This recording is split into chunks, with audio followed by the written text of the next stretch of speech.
Hello అందరూ ఎలా ఉన్నారు? I hope you all are doing well. And నిన్న లాస్ట్ పార్ట్లో మనము మొత్తంగా కూడా eukaryotic cell wall, cell membrane గురించి తెలుసుకున్నాము. అండ్ నెక్స్ట్ నేను ఇవాళ ఎండోమెంబ్రెయిన్ సిస్టమ్ గురించి, మైటోకాండ్రియా అండ్ కుదిరితే మనకి ఇంకా టైం ఉంటే ప్లాస్టిడ్స్ గురించి కూడా చెప్దామని అనుకుంటున్నాను. And yes, coming to the point, endomembrane సిస్టంలోకి వస్తే మనకి ఇక్కడ ఎండోమెంబ్రెయిన్ సిస్టంలో అసలు మనకి ఎండోమెంబ్రెయిన్ సిస్టమ్ అని పేరు ఎందుకు పెట్టారు, ఇక్కడ ఎందుకని చాలా ఆర్గనెల్స్ కలిపి ఉన్నాయి, మనకి విడిగా కూడా ఇలాగ చాలా ఆర్గనెల్స్ అనేవి కూడా ఉంటాయి ఎండోమెంబ్రెయిన్ సిస్టంలోనే. కానీ ఇక్కడ ఈ ఎండోమెంబ్రెయిన్ సిస్టమ్ అని పేరు ఎందుకు పెట్టాను అని అంటే కామన్ పాయింట్ ఏంటి, ఇట్స్ జస్ట్ సింపుల్. మనకి ఇక్కడ ఆర్గనెల్స్, కొన్ని ఆర్గనెల్స్ ఏవైతే ఉన్నాయో అవి ఫంక్షన్ చేస్తాయి. Of course all organelles do function, అన్ని కూడా ఫంక్షన్ చేస్తూనే ఉంటాయి. కానీ కొన్ని ఆర్గనెల్స్ ఇక్కడ ఫంక్షన్ చేయడమే కాకుండా కోఆర్డినేషన్ ఉంటాయి వాటికి.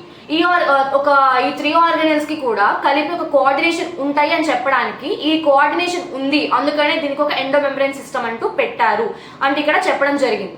అండ్ కొన్ని ఆర్గనెల్స్ ఏంటంటే కోఆర్డినేటెడ్ గా ఉండవు. ఆ కోఆర్డినేటెడ్ గా లేని ఆర్గనెల్స్ కి అవుట్ ఆఫ్ ది ఎండోమెంబ్రెయిన్ సిస్టంలోకి ఇంక్లూడ్ అవ్వకుండా వాటి గురించి విడిగా చెప్పడం జరిగింది. And if we talk about the organelles which are inside the endomembrane system, ఏదైతే కోఆర్డినేటెడ్ గా ఉన్నాయో ఆ ఆర్గనెల్స్ ఏంటంటే endoplasmic reticulum, Golgi apparatus, lysosomes, vacuoles. And apart from the endomembrane system independent గా ఉంటూ వాటి ఫంక్షన్ అవే స్పెసిఫిక్ గా చేసుకుంటూ సెల్ కి సపోర్ట్ ఇస్తున్నాయో ఆ ఆర్గనెల్స్ ఏంటంటే మైటోకాండ్రియా, క్లోరోప్లాస్ట్, ఇంకా మనకి పెరాక్సిజోమ్స్ అని కూడా ఇచ్చారు. అండ్ ఇవి మనకి ఏదైతే ఉన్నాయో apart from the endomembrane system కానీ do function independently, help the cell a lot. And finally మనము ఈ ఎండోమెంబ్రెయిన్ సిస్టమ్ గురించి మాట్లాడుకుంటే దీని యొక్క ఇన్సైడ్ ఆర్గనెల్స్ ఏవైతే ఉన్నాయో, first if we talk about the endoplasmic reticulum, ఈ ఎండోప్లాస్మిక్ రెటిక్యులం గురించి నేను ముందర నుండి కూడా బేసిక్ ఒకటి చెప్తూనే ఉన్నాను. That rough endoplasmic reticulum, smooth endoplasmic reticulum ఈ రెండు ఉంటాయి. అండ్ రఫ్ ఎండోప్లాస్మిక్ రెటిక్యులం మీద మాత్రమే మనకి రైబోసోమ్స్ అనేవి కనిపిస్తూ ఉంటాయి. అండ్ మనము ఇప్పుడు ఇన్నర్ పార్ట్ గురించి మొత్తం మనం క్లియర్గా స్పెసిఫిక్గా endoplasmic reticulum structure and functions గురించి మాట్లాడుకుంటే మనకి ఎండోప్లాస్మిక్ రెటిక్యులం అనేది ఎక్కడ ఉంటుంది, ఇది మనకి న్యూక్లియస్ కి అటాచ్డ్ గా ఉంటుంది. రఫ్ బోత్ స్మూత్ కూడా. Rough endoplasmic reticulum RER, smooth endoplasmic reticulum SER, ఈ రెండు కూడా మనకి న్యూక్లియస్ కి అటాచ్డ్ గానే ఉంటాయి. And on the rough endoplasmic reticulum మనకి రైబోసోమ్స్ అనేవి ఉంటాయి, స్మూత్ ఎండోప్లాస్మిక్ రెటిక్యులం మీద ఉండవు. అండ్ ఈ యొక్క ఎండోప్లాస్మిక్ రెటిక్యులం ఏదైతే ఉందో 2 పార్ట్స్ ఉంటాయి, దీనికి 2 పార్ట్స్ ఉంటాయి. ఈ 2 పార్ట్స్ ఏంటంటే inside the endoplasmic reticulum and out side the endoplasmic reticulum. వీటికి ఇచ్చిన పేర్లే luminal and extra luminal. Luminal part అనేది ఎండోప్లాస్మిక్ రెటిక్యులం లోపల ఉన్న పార్ట్ మొత్తాన్ని కూడా లూమినల్ కంపార్ట్మెంట్ అని అంటారు. అండ్ ఎక్స్ట్రా లూమినల్ కంపార్ట్మెంట్ ఏదైతే ఉందో అది సైటోప్లాజం కి దగ్గరగా ఉంటుంది. And it is called as the outside the endoplasmic reticulum. ఆ పార్ట్ ని మనం outside the endoplasmic reticulum అంటారు and so called as extra luminal compartment. అండ్ ఇవి నేను ఏదైతే చెప్పానో SER అండ్ RER రెండు ఉంటాయి. అండ్ వీటి యొక్క ఫంక్షన్ ఏంటి, ఇది అసలు ఏం చేస్తుంది అని మనం ఆలోచిస్తే rough endoplasmic reticulum is just simple. ఇక్కడ మనకి రఫ్ ఎండోప్లాస్మిక్ రెటిక్యులం మీద ఏదైతే రైబోసోమ్స్ ఉన్నాయో ఆ రైబోసోమ్స్ అనేది మనం జనరల్ గా మనకి తెలిసిన మాట ప్రోటీన్ సింథసిస్. అంతే, ఆ ప్రోటీన్స్ సింథసైజ్ చేస్తాయి అండ్ సెక్రీట్ చేస్తాయి. ప్రోటీన్స్ సింథసైజ్ చేసి సెక్రీట్ చేసే process the rough endoplasmic reticulum. And smooth endoplasmic reticulum ఏం చేస్తుంది, లిపిడ్స్ ని సింథసైజ్ చేసి సెక్రీట్ చేస్తుంది. అండ్ ఈ స్మూత్ ఎండోప్లాస్మిక్ రెటిక్యులం ఉన్న స్పెషాలిటీ ఏంటంటే యానిమల్ సెల్స్ లో ఇది లిపిడ్ లైక్ స్టెరాయిడల్ హార్మోన్స్ ని సెక్రీట్ చేస్తుంది. యానిమల్ సెల్స్ లో steroidal hormones, lipid like steroidal hormones ని ఇది సెక్రీట్ చేస్తుంది స్మూత్ ఎండోప్లాస్మిక్ రెటిక్యులం. అండ్ అంతకుమించి ఇక్కడ మనకి స్పెసిఫిక్ గా తెలుసుకోవడానికి అంటూ ఏం లేదు. And next if we talk about the Golgi bodies, Golgi apparatus, Golgi bodies ఏదన్నా ఒకటి. గోల్జీ apparatus అసలు ఏంటి, ఎవరు డిస్కవర్ చేశారు అంటే కామిలో గోల్జీ అనే ఆయన 1898 ఇయర్స్ సైంటిస్ట్, ఆ మోస్ట్ ఇంపార్టెంట్. 1898లో కామిలో గోల్జీ అనే ఒక ఆయన, ఒక సైంటిస్ట్ దీన్ని డిస్కవర్ చేసి ఇది ఎక్కడ ఉంటుంది, దీని యొక్క ఫంక్షన్ ఏంటి, ఇది అసలు ఏం చేస్తుంది, దీనివల్ల యూజ్ ఏంటి అంటూ మొత్తంగా కూడా తెలియజేయడం జరిగింది. అండ్ అది స్లోగా దాని పేరు కామిలో గోల్జీ అనే సైంటిస్ట్ డిస్కవర్ చేశారు కాబట్టి స్లోగా దానికి గోల్జీ బాడీస్ అంటూ పేరు పెట్టడం జరిగింది. And if we talk about the shape, structure, everything కూడా మనం మాట్లాడుకోవడం అంటే ఇప్పుడు దీని స్ట్రక్చర్ ఇది ఎలా ఉంటుంది అంటే flat disc shaped sacs, disc shaped sacs ఉంటాయి. దీనికి సిస్టర్ రే అని ఒక వర్టికల్ స్టాగ్స్ అనేవి ఉంటాయి. ఈ స్టాక్ వర్టికల్ కాలమ్స్ అనమాట. ఇవి ఎలాగా అంటే వెనక్కి ముందుకి ఇలాగా ఒక కాన్వెక్స్ అండ్ కాన్కేవ్ షేప్స్ లో ఇలాగా వర్టికల్ గా ఉండడం జరుగుతుంది. ఇక్కడ ఇలాగా ఉండడం జరిగింది. అండ్ వీటి యొక్క సైజ్ ఎలా ఉంటుంది అని అంటే మనకి ఇక్కడ 0.5 to 1 మైక్రోమీటర్ ఇన్ డయామీటర్స్ లో ఉంటుంది అని మనం చెప్పి ఇక్కడ టెక్స్ట్ బుక్ లోనే మనకి మెన్షన్ చేశారు. మనం గుర్తుపెట్టుకోవాలి, ఎవ్రీథింగ్ కూడా మనం క్లియర్ గా గుర్తుపెట్టుకోవాలి. అండ్ నెక్స్ట్ మనము ఏదైతే చెప్పుకున్నామో ఇక్కడ ఏదైతే ప్యారల్ గా ఇలాగా ఉంటుంది అని చెప్పుకున్నామో కాన్వెక్స్, ఇది 2 పార్ట్స్ ఉంటాయి, కాన్వెక్స్ సిస్ అండ్ కాన్కేవ్ ట్రాన్స్ అంటూ. వీటిని ఇంకోలా కూడా పిలుస్తారు. కాన్వెక్స్ సిస్ ని ఫార్మింగ్ ఫేజ్ అండ్ కాన్కేవ్ ట్రాన్స్ ని మెచ్యూరింగ్ ఫేజ్ అని కూడా పిలుస్తారు. ఎందుకంటే నేను స్లోగా చెప్తాను. అండ్ ఫస్ట్ ఆఫ్ ఆల్ దీని ఫంక్షన్ గురించి మాట్లాడుకుంటే దీని ఫంక్షన్ ఇది అసలు ఏం చేస్తుంది, ఫస్ట్ ఆఫ్ ఆల్ మనం మాట్లాడుకోవాల్సింది ఎక్కడ ఉంటుంది అని. ఇది ఎక్కడ ఉంటుంది అని అంటే న్యూక్లియస్ కి దగ్గరగా ఉంటుంది. మనం ఇక్కడ ఒకటి అబ్జర్వ్ చేయాలి, న్యూక్లియస్ కి అటాచ్డ్ గా ఎండోప్లాస్మిక్ రెటిక్యులం అనేది ఉంటుంది. ఇది ఎండోప్లాస్మిక్ రెటిక్యులం న్యూక్లియస్ కి అటాచ్డ్ గానే ఉన్నప్పుడు ఇండైరెక్ట్ గా మనం అర్థం చేసుకోవాల్సింది ఏంటి, న్యూక్లియస్ కి దగ్గరగా ఉంది అని అంటే ఎండోప్లాస్మిక్ రెటిక్యులం కి కూడా దగ్గరగానే ఉన్నట్టు కదా. సో మనం అబ్జర్వ్ చేసి క్లియర్ గా కనెక్ట్ చేసుకోవాలి.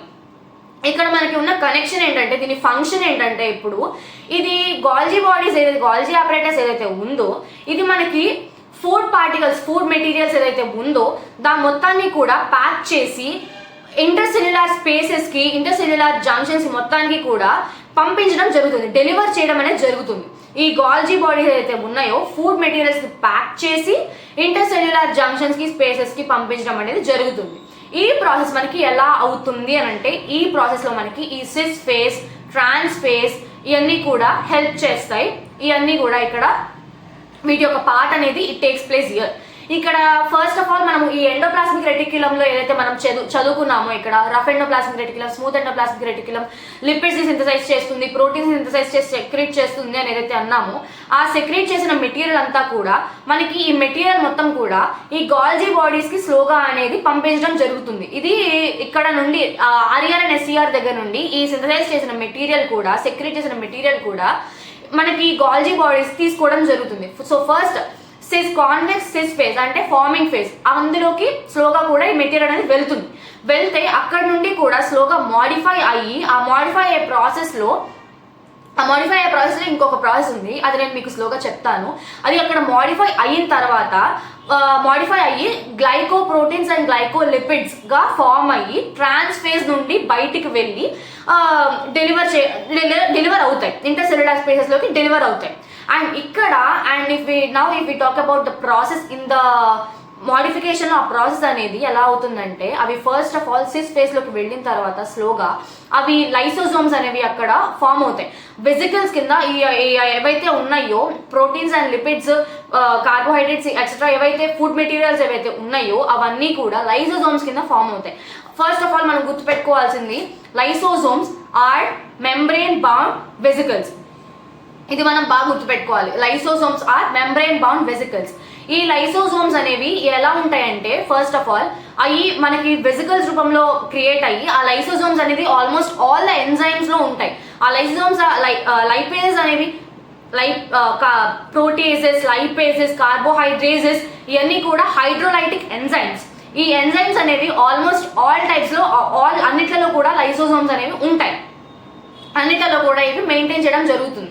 ఈ లైసోజోమ్స్ యొక్క స్పెషాలిటీ ఒకటే ఉంది, these are active at acidic pH, optimally active at acidic pH. ఈ సెంటెన్స్ మనకి చాలా ఇంపార్టెంట్, మనకి టెక్స్ట్ బుక్ లో కూడా ఇచ్చారు, మనం చదువుకోవాలి. ఎసిడిక్ pH అంటే ఏంటి, బిలో 7 ఉందంటే దానికి ఎసిడిక్ వాల్యూ, దానికి ఒక ఎసిడిక్ వాల్యూ ఉంది, it has a pH value అంటూ మనం చెప్పుకోవచ్చు.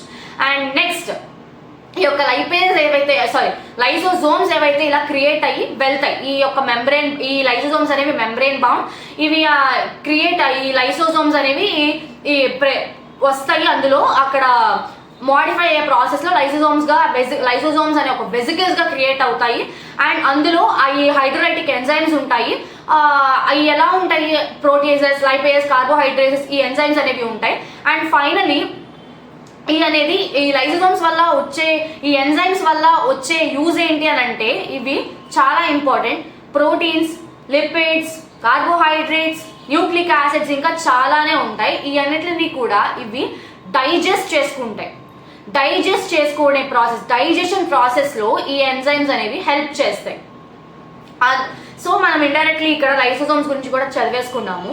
ఈ గాల్జీ బాడీస్ ఏదైతే చెప్పానో, ఈ లైసోజోమ్స్ ఇలా క్రియేట్ అయ్యి నెక్స్ట్ ట్రాన్స్ఫేస్లోకి వెళ్ళి అక్కడ నుండి కూడా ఇంటర్సెల్యులర్ స్పేసెస్లోకి, ఇంటర్సెల్యులర్ జంక్షన్స్లోకి ఏదైతే ఆర్గనల్స్ ఉన్నాయో మొత్తం సైటోప్లాజంలోకి పంపించడం అనేది జరుగుతుంది. అక్కడికి మనకి ఇలాగా ప్రాసెస్ అనేది జరుగుతుంది. And next if we talk about the vacuoles, vacuoles గురించి మనం మాట్లాడుకున్నట్లయితే vacuoles are, it's so simple. Vacuoles అనేది first important thing, membrane bound structure. Vacuoles అనేవి ఒక మెంబ్రెయిన్ బౌండ్ వాక్యూల్స్ ఇవన్నీ కూడా. ఈ మెంబ్రెయిన్ బౌండ్ అని మనం ఎందుకు అంటున్నామంటే దీనికి అవుటర్ మెంబ్రెయిన్ ఒకటి, టోనోప్లాస్ట్ అని ఒకటి ఉంది. దాని యొక్క స్పెషాలిటీ మనం తర్వాత చెప్పుకుందాము.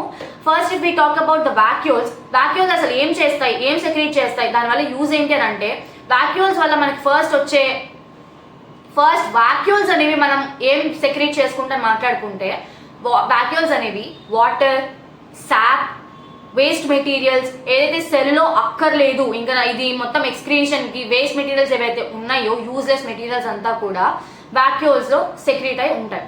ప్లాంట్ సెల్స్లో మనం స్పెసిఫిక్గా ఆలోచించుకుంటే, ప్లాంట్ సెల్స్లో 90% of the secretion, 90% of the occupancy మొత్తం కూడా వాక్యూల్దే ఉంది.